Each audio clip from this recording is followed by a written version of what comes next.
Wow, it is Tuesday evening again, and we're back with our Wisdom Chats for the Curious show. I'm Lady Lou, the baby boomer babe, welcoming you to our show tonight. We have some fun things to talk about. But let me first introduce everyone, if I may. Up there on the top is Marian LaSalle, our technical genius. Hi, Marian. Hello.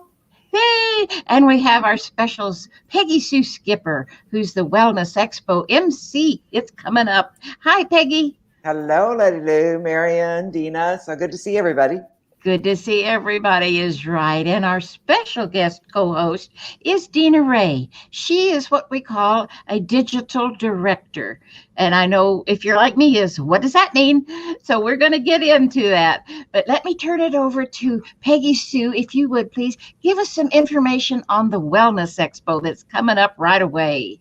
Oh, okay. Yes, the Wellness Expo is going to be Labor Day weekend, September 5th and 6th at the Lone Star Convention Center in Conroe, the greater Houston area. And we're really excited about this. We've been talking to the vendors and the speakers that'll be there all through the run of this show. And that's been so much fun. And we've learned so much. And there's going to be so much good information at the Wellness Expo. Tickets are still free. So if you go to wellnessexpo.net, you can get your free ticket and come on Saturday. The website will also give you a list of the events and the vendors that will be there. So join us if you can. That's Labor Day weekend, March 5th and 6th. Yay. So Marian, what have you got to offer us today? Oh my goodness. I don't know.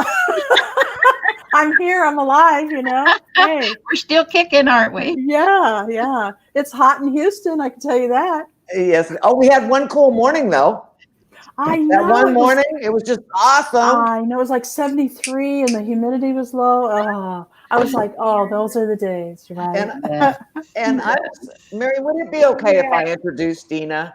Yeah. Oh, yes. I know that's not normally my job, but oh, yes. we're kind of punching tonight. I love it. Yes. So, and it's cool because I haven't seen Deena in a long time. So welcome, Deena. Good to see you. Yes. Good to see you, Peggy Sue.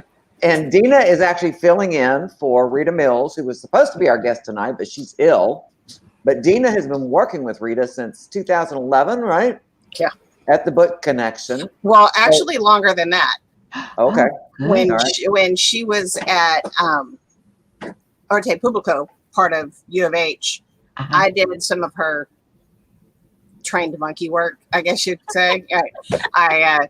I did the transcription from English to Spanish and made sure it was laid out so that then it could be flowed into a book. Oh, right. But no, I don't read or speak Spanish. I just copied what someone else had written.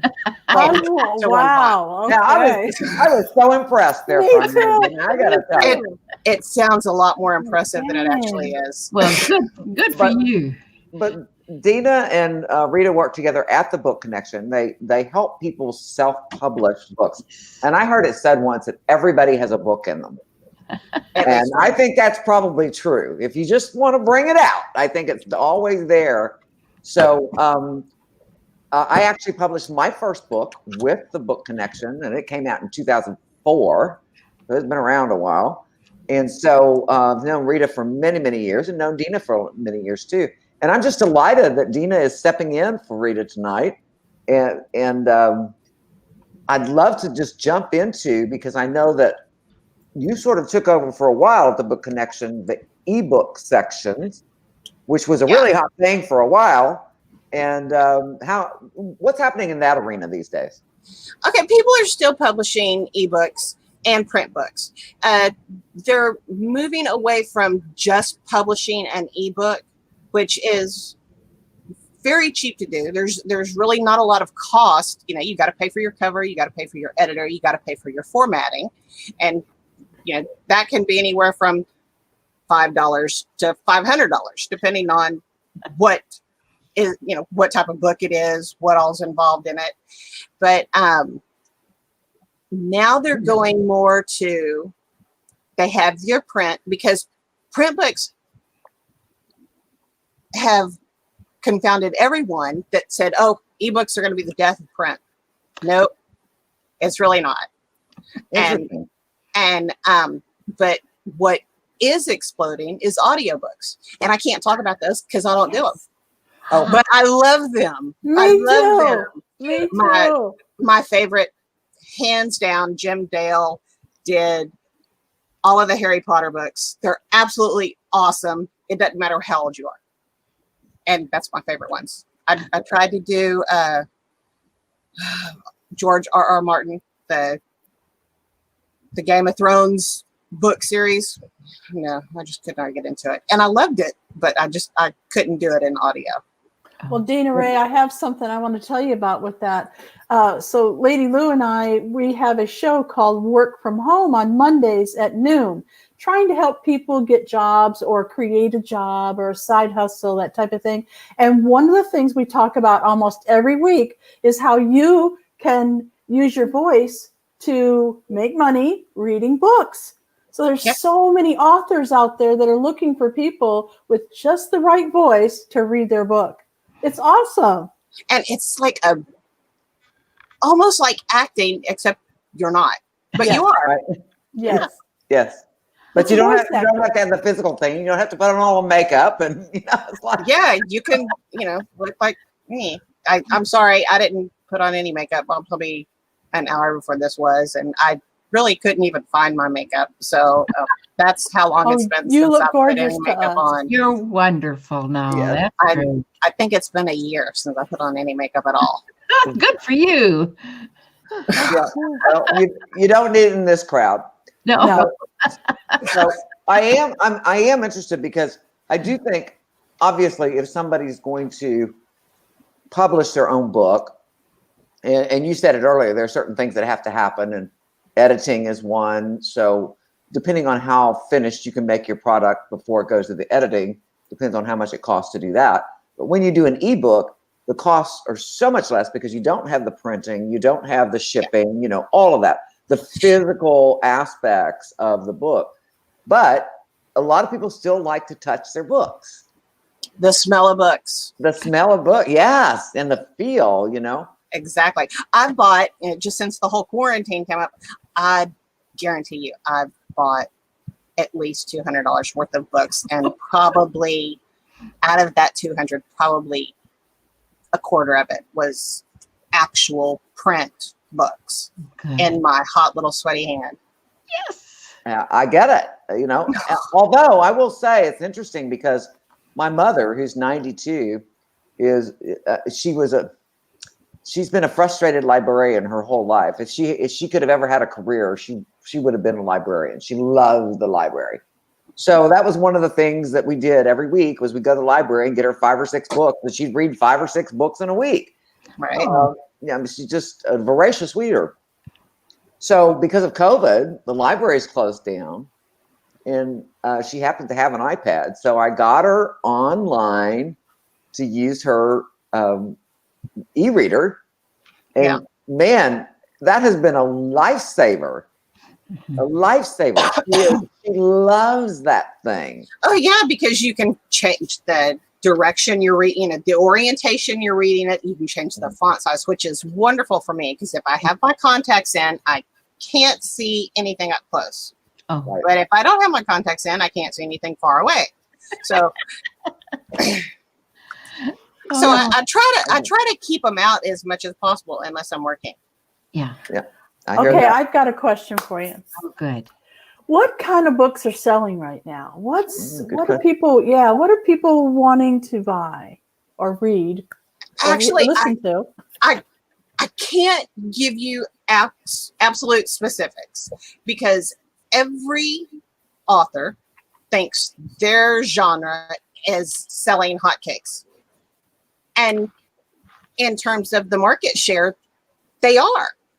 But I don't actually know what the breakdown is, what the biggest is. Now, if I talk to my authors and my friends, my author clients and my actual, buddies and people that I work with, romance, always romance. But romance readers are voracious. Yes. That's true.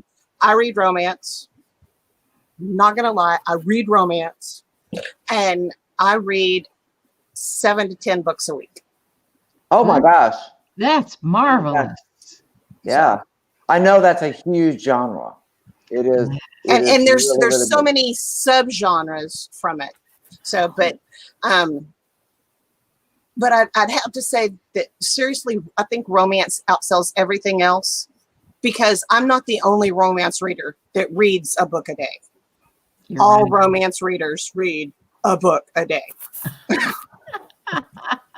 And it doesn't matter if it's the bodice ripping, historicals, or it's the whips and chains erotica, or the big thing right now is bully romance. I don't get it. I don't know.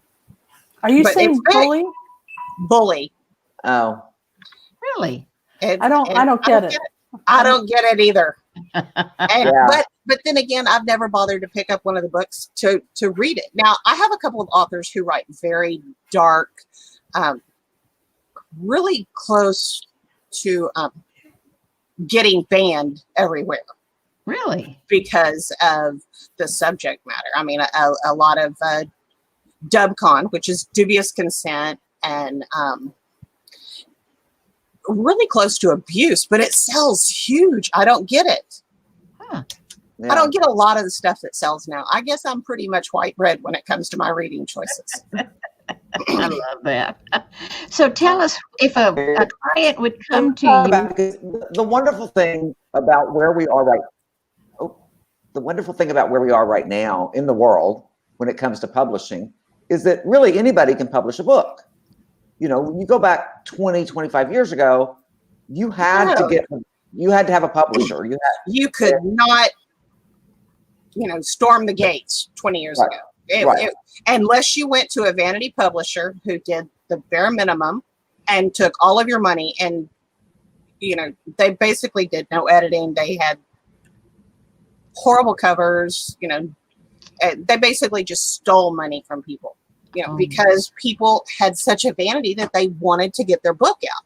Right. And so that's why they call them vanity publishers. They just decimated. They gave self-publishing such a bad rap that indie publishers right now are still trying to get away from the stigma of self-publishing. And a lot of people have just blown those doors open. Good. Yes.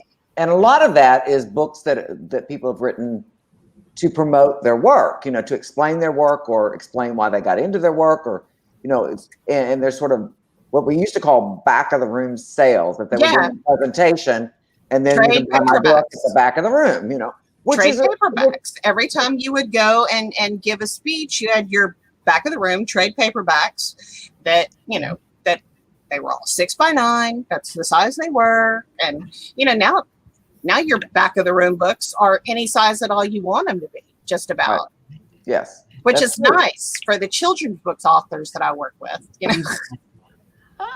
I'm on your website. What's a book blogger directory? That is my. I started. I've got so many authors. I'm part of I started a group for authors and other females, just females in publishing, cover designers. We've got editors. We've got authors on every spectrum, wannabe authors, New York Times bestselling authors. And so I thought, I'm going to put together a list of all the book blogs that do book reviews. So I did this list and I worked on it. I guarantee you, when I first did it 3 years ago, I spent at least 300 hours compiling all the information, getting book bloggers to give me their information, sending out spam emails is what everyone else would call it, but I was introducing myself. I was not spamming them. And hard to tell the difference sometimes. Very, very fine line. And so then I got sick, and I didn't do anything with it for 2 years because I did nothing for 2 years. Peggy knows I was fighting. So I took it and I thought, I've got to do something to justify all the time that I did on this book, this list, and make some money back from it. You know, I need money in my pocket. And so I took all of it. I hit all the authors up that had already, or all the bloggers up that had already contacted me and said, I need to make sure your information's right. Go fill this form out. I'm going to put it in a book. And so I put it in a print and an ebook form and sold it. Oh, Awesome. So good. So this is now a tool that authors can use to try to get people to talk about their books. to try to get Oh, that's very valuable. book bloggers, because book bloggers are a very large part of indie authors marketing. I never heard of it. So, you know, hey, it's something new. I'm blowing my mind here. Absolutely. You've got to get you've got to get your book in front of book bloggers, either a physical copy or an art copy, and, you know, get it in front of them, let them read it and review it. And when they read it and review it, they do a blog post. They share promotional images, you know, that you've sent them, and they blast it out to their subscribers. And, you know, you've got book blogs that are getting 10,000 hits a month, 20,000 hits a month, and that book is getting in front of them. But it's hard to find bloggers that accept your book. And I mean, especially, you know, a Christian book. And in the book blogger directory, there's 240, I believe, 240 bloggers in this one. And, you know, in romance, there might only be, or in Christian fiction, there might only be 10 that review in that genre, or 10 that accept anything, any promotion, marketing for that genre. And it's really hard for authors to know where to go to find these blogs. So and then you have some that charge to be on there. Get out of here. Yeah. Well, I guess that might be worth it if they really do produce. Yeah. You know, I mean, that's just marketing. Well, and it's really good, because usually if a book blogger does a review of your book on their blog, they're going to turn around and they're going to take that same review that's on their blog, and they're going to put it on Amazon or iTunes or Barnes and Noble and Kobo and Goodreads. So you have reviews showing up, and reviews are the hardest thing in the world to get. Really? Yeah, I believe that. Aside, Takes and time. they're right up there. They're right up there with getting a really good editor. I got a question for you from the audience. Oh, Karen says, what about crime authors? David Balducci? I love it. Balducci? Okay. Linda Fairstein, why many of these authors tour with their books. Even books about pets seem to be hitting the shelves. oh. Yeah. Everyone writes a book, you know, like Peggy Sue said, everyone has a book. Now, the authors that she mentioned are big name authors. They're traditionally published. I guess you can tell I don't read them. I don't read them either, but I know their names.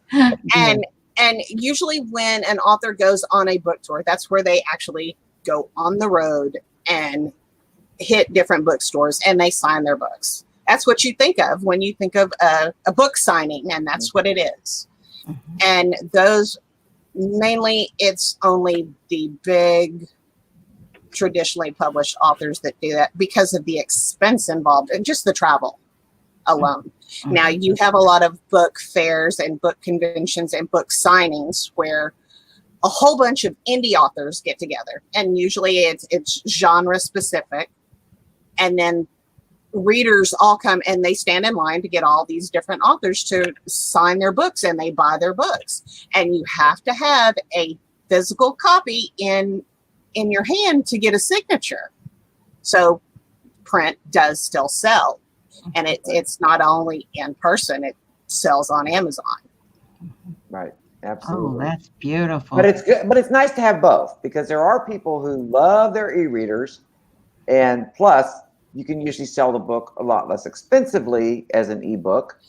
So yeah, you know, that's now just in terms of, because I know this specifically now, my book blogger directory, the print edition has to be so much to cover the printing cost. Right. But now I could have sold the ebook edition, which is actually larger, and the print edition is like 400 pages. But if you look at the ebook edition, it says it's 770 pages, Holy moly. just because of all the information that's in there. But I could sell it minimum price. I could probably sell it. I think it was like $199 just because of the file size. Right. Right. So, and that's just such good information for authors, though. Yeah, but I sell it for $4.99.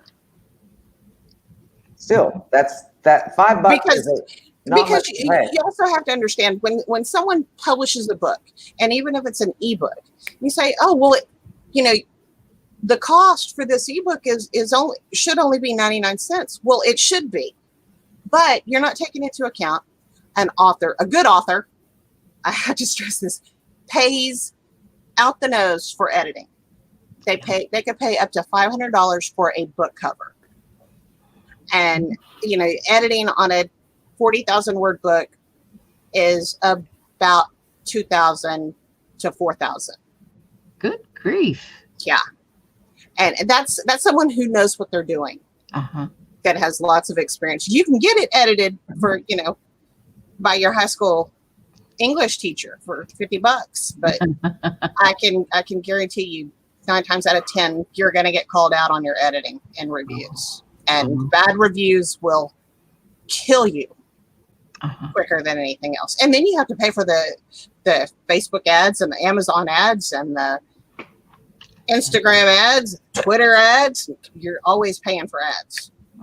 So, and it's interesting because when you're talking about editing, and I know because I have done content editing with you guys, as a matter of fact, which is different than the grammatical, in editing.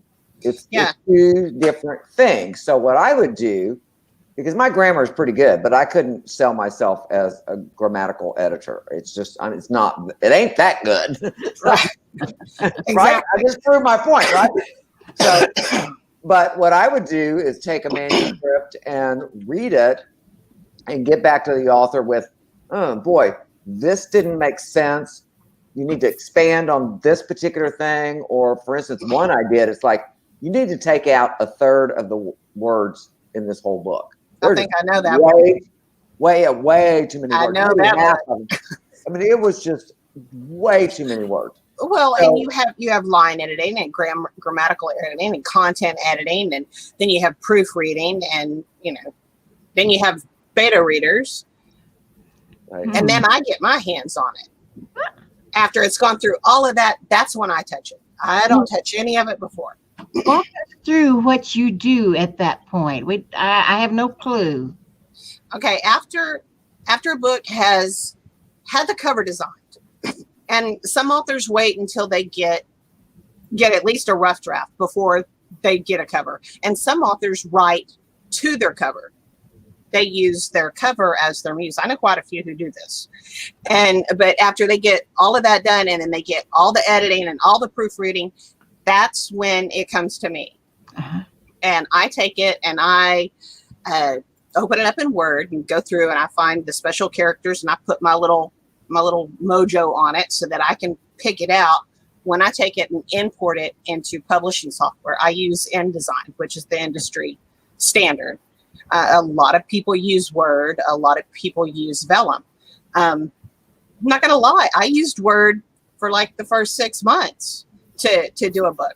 I wouldn't do it now.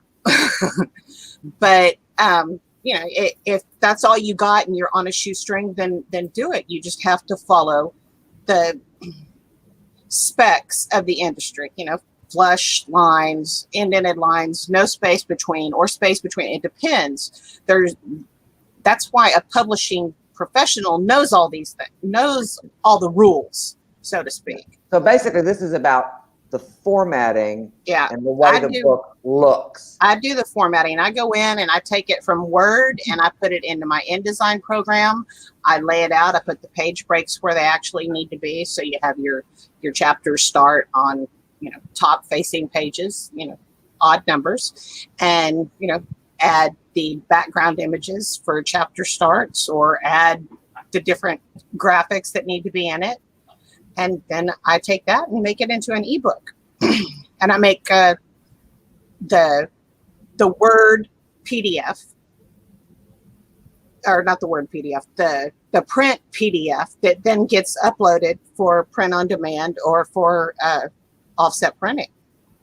And then the ebook files, which you've got EPUB and Mobi for your ebook files. Peggy says she had to leave to sign into Google Chat. Not Did this I Peggy. miss? No, not this Peggy. Yeah, Peggy Moore. Did I miss how much the average book costs to self-publish? It's going to be anywhere from $50 on a shoestring to $5,000, and it's always going to depend on your genre and how much editing you need. And never ever skimp on your editing. You can skimp on anything else, but do not skimp on your editing. And it also depends on whether you go ebook or hardcover, because obviously the printing raises the cost dramatically. So well, a lot of people when they talk self-publish and indie publish, they're going to go ahead and they're going to do print on demand, which right. you take. So let's the file, talk about that. That's important to talk about. Yeah, you take the PDF file and you upload it to Barnes and Noble or iTunes. No, iTunes didn't do it. I'm sorry, brain fart. Amazon. And now with Amazon, you can upload it and then you can print your books directly from there and you can sell them yourself. Really? Or you can, you get your author copies is what they're called. Uh-huh. Or they sell them directly to the reading public. Oh. Through their well, that's platform. something that's really made a difference in the publishing, because back when I published my book, they didn't have those options, really, not good ones. Anyway. Yeah, you had to So do do print, like 3,000, do a print run, and it either had to come from Hong Kong, which they used to come from Hong Kong, and then they moved up to. I could be completely off here, but they used to do Hong Kong, and then they moved to Canada, I believe. Now, my mom should have been talking about this because she handles that. I don't mess with that at all. Yeah. And another thing to remember is, when she talks about the genre, for instance, children's books are actually very expensive to print because they're almost always color. And color really raises the price. They're also heavier paper generally, because they are color. Yes. Yes. And so it's all those anytime things. you add color, and you can do a print run and have like 4 color pages, and it's okay. But if you do a print on demand run and you have 4 color pages, all of your pages are considered color. So it insanely raises your costs. Oh, I didn't know that. Yeah. Oh, well, what do you ever publish recipe books? I've done one.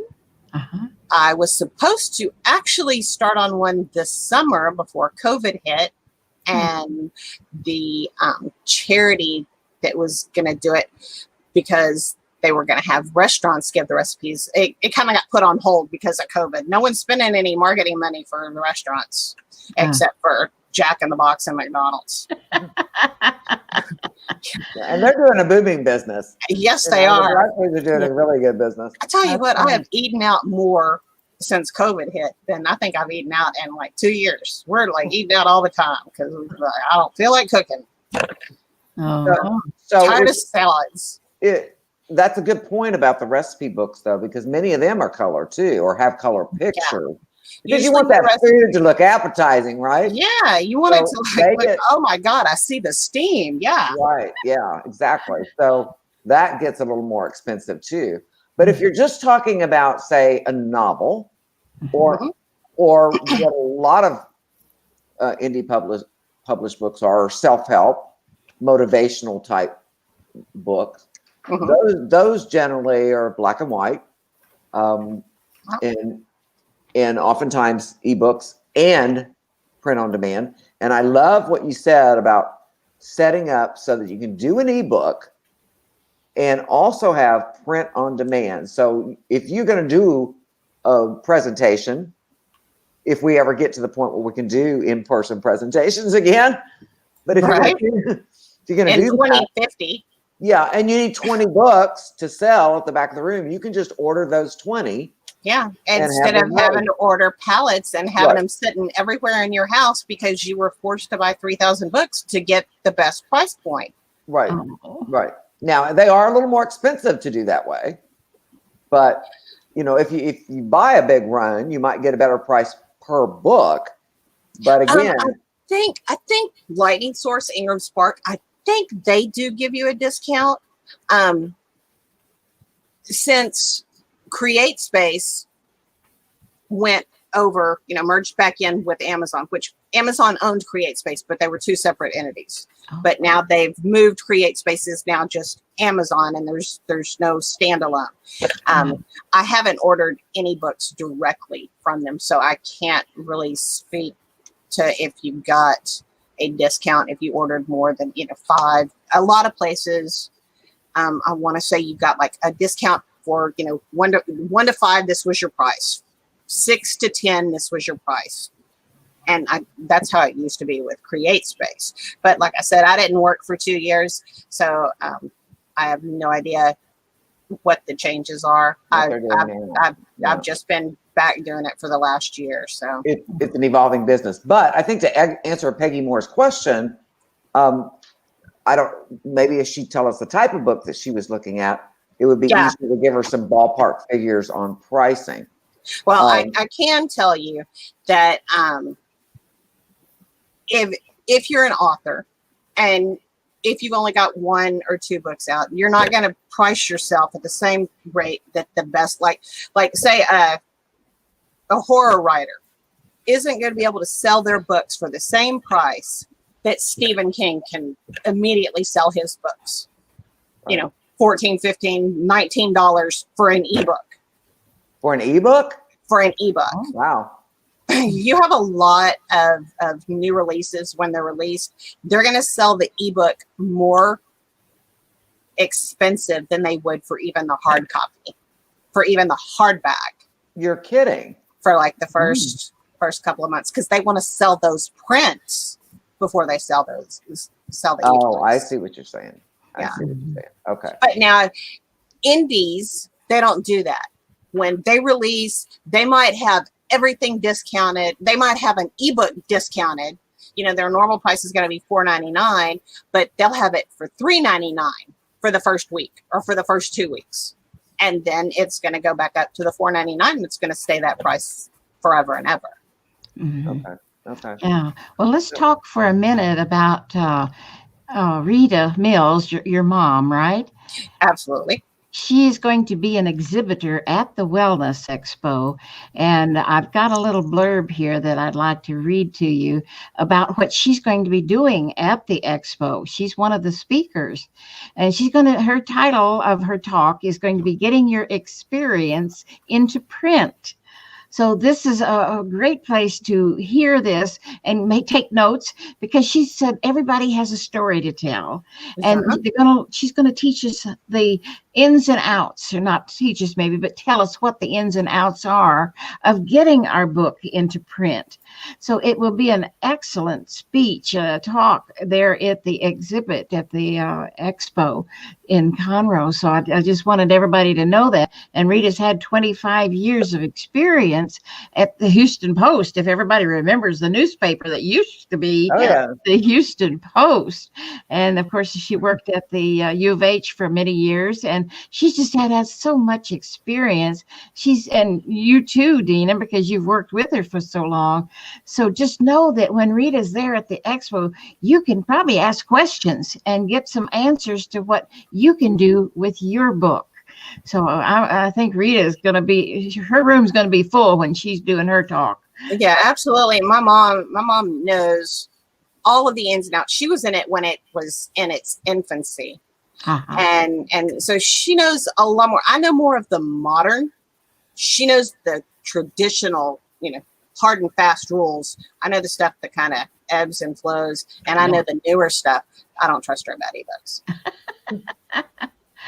Yeah, so definitely when you go to the Expo, look Rita up. She's going to be a fun. Will you be there too, Deena?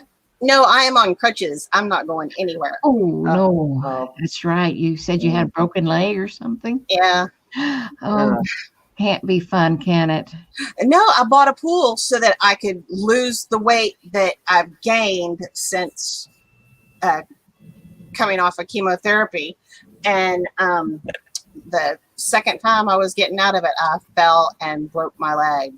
And haven't got back into it since. Oh, well, I know why you won't be there then, but you do work with your mom, as I understand it, right? Yes, we work together. We live together. I drive her to her appointments, and she drives me crazy. Oh, well. But you really have the best of both of you then if you want to get some consulting on your own book. So it would behoove you to check out Rita's speech at the Yes, Expo. absolutely. My mother is a lot nicer than I am. I don't think so. And, trust me, she'll tell you. Nice. And she is a font of wonderful information and loves to help people. Good. So And she is, like I said, she focuses more on the nonfiction side of stuff. I'm more of the fiction, especially the romance. Oh, good. That's what I do. I do a lot of the work on the back end for the nonfiction books, Good. but she knows all the ins and outs, especially of Wonderful. nonfiction. Well, it's going to be a good talk. I can. It will be, and that's the place that you can really get some details about. What are the logistics? There are logistics that you don't think of when you think, oh, I have a book, and it's all those pieces, and it's a process. And there's a lot of stuff involved, and unless you've gotten some information ahead of time, you're just like swimming with sharks, because there's a lot of scammers out there too that are going to take advantage of you. Yeah. Absolutely So true. Be very careful who you put your money in. Because I'm a pretty savvy person, and I've gotten scammed a couple of times. So, Oops. yeah. Well, it pays to know somebody who you can trust. That's big. And actually, didn't Rita offer a free consultation for tonight's show? She did. I think she did a 30-minute consultation, a free 30-minute consultation. Yes, Yeah. great. So if you do have one of those books that's feeling like it needs to get out of you, or you've already written it and you just want to know what the viability is of taking it to the next step, that free consultation will really get you started on that road. So, or even have someone point you in the direction. Okay, look, you've got the idea here. This is what you need to do now. Or you've gotten it written. Okay, this is what you need to do now. Hey, you need to know who an editor is or a cover designer is. Here, I'll give you some recommendations. Right. Oh, that's great. Well, our time is gone, Deena. Doggone it. There's so much more. But Marian, I'm going to let you take us out, if you will. Well, I'm really glad that you all could join us tonight. This was a real treat for me. I've actually never met Rita, although I have heard about her my whole adult life, honestly, from a lot of my friends. I've known her for many years. So I'm looking forward to going to the Wellness Expo to meet her. And I'm so glad I got a chance to meet you, even though it was virtual, Deena. It was very nice to meet you. You sound fascinating, and we highly recommend that if you have a book in you at least call, and down below underneath YouTube in the description is all the different ways that you can get a hold of both Deena and her mom. Okay. Perfect. So thank you for and if I don't have the answer, I'll send you to her. Okay, good. Good. Thank you, everybody, for joining us. What we do now, and I hope that you'll stick around, Deena, is we're going to put up a real pretty picture here up on the screen. And Peggy Sue is going to do a really nice meditation for us. It's a verbal audio, I like that, meditation where she takes us and puts us a place that stays with me all week. So I appreciate that. So stick around and just sit back and relax. 5 minutes. 5 minutes. Yeah, it's only 5 minutes, but it's a powerful 5 minutes. Yeah, and when we go off the air, do stick around if you would, Deena. All right. Okay. Thank you all for being here. We love you, and Peggy Sue will take us out at the end, so we won't see you again. Okay. Thank you, Deena, for being here. Yes. Thank you, ladies. Thank y'all for having me. Thank you. Okay. So Marian's going to put up our picture because for this particular connection. I don't really call it a meditation. It's more of a connection. I'll ask you to close your eyes. So that's why we take the people's faces off of there. And I'd ask you to just relax and start breathing in deeply through your nose and exhaling through your mouth. Very deep, deep belly breaths in through your nose with an equal exhale through your mouth. And I ask you to just focus on your breath more than my voice. Focus on your breath, deeply going in through your nose and out through your mouth. And on the next inhale, I want you to experience this beautiful white healing light that I'm sending to you right now, which is pure love. And as you inhale it, it saturates your body and cocoons your body. And as you exhale, your body relaxes just a little bit more. And as you inhale again, you're breathing in that love energy that's been sent to you by all of us. And as you breathe it out and send it out to us, it's becoming supercharged. Every time we inhale and exhale, that energy becomes stronger and warmer. Just relax just a little bit more. Breathe it in and feel that beautiful white saturating you again. Feel your body go a little bit more relaxed, almost liquid now. Just relax into it and then send it out.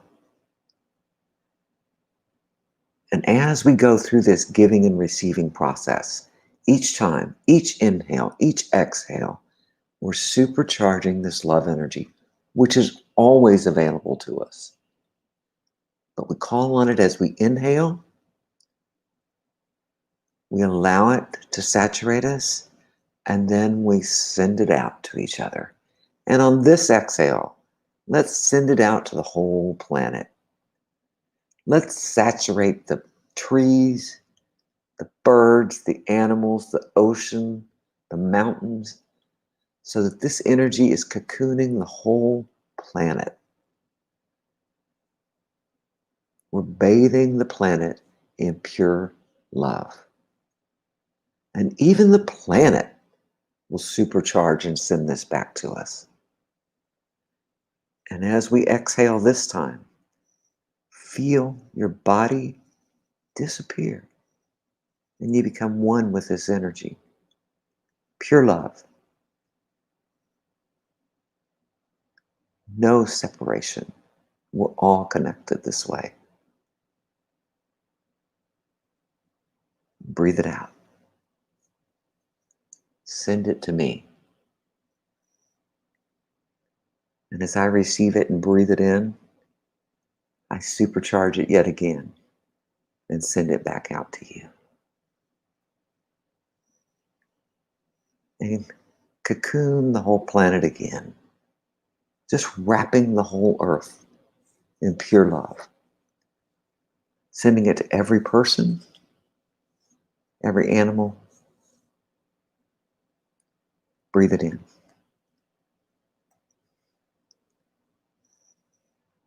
And feel yourself one with this energy. As everything dissolves into it. And one last time, we'll send it out. And I'll ask you to feel this energy as it comes to you, as I'm sending it to you, and everyone else is sending it to you. And take it with you into the night, and then into your day tomorrow, and into your week. Call on it whenever you need it. It's always there. Thank you for joining us. Until next week.